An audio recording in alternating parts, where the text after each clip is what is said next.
Welcome to Every Coach Needs a Coach, the podcast for coaches of all sports and all age groups to learn from coaches and people they may otherwise never have a chance to meet.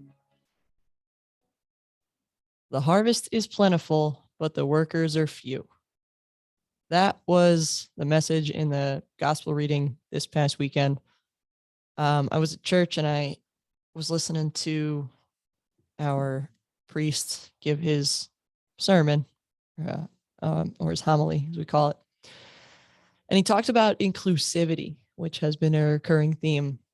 So, the story that was told in the gospel was that Jesus sent out 72 people in pairs on his behalf to share God's word. And he gave them very few instructions. And he said, take only what you need. Don't take big bags of stuff, and accept any food or drink or shelter that's offered you in the towns that you go to. And Jesus, being Jesus, probably could have done all of that himself. But instead he delegated. And he made those people, those 72, feel included and part of something bigger than themselves. And what I found interesting is that he sent them out in pairs. Who knows what the actual reason is? We can speculate all we want, but I find it interesting that he sent them out in pairs. Maybe so they wouldn't feel alone.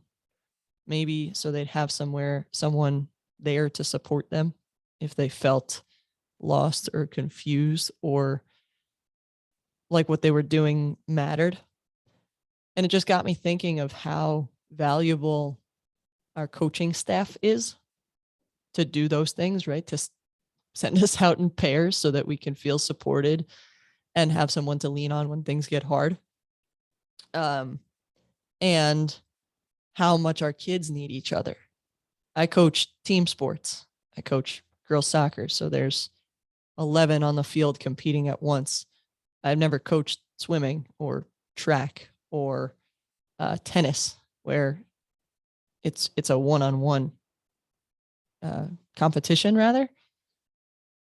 So I find that there's power in pairs, and I want to challenge you guys in that. So what I plan to do this week is pair my kids up and either let them pick the pairs or I'll pick the pairs, and then give them a task to accomplish together. So something simple like, hey, let's make sure we both check in with this person this week. Or let's make sure as a unit, as a pair, that everyone's medically cleared. Coach Kelly is really emphatic about making sure we're all cleared for tryouts. So let's do that together. Or hold each other accountable to that, or make sure they get to the weight room or conditioning together. So that's my challenge for you is pair up your kids for the reason of giving them some support within each other, and see how it goes. Let me know. I appreciate you. Thank you for spending some time with me today. Keep getting better every day.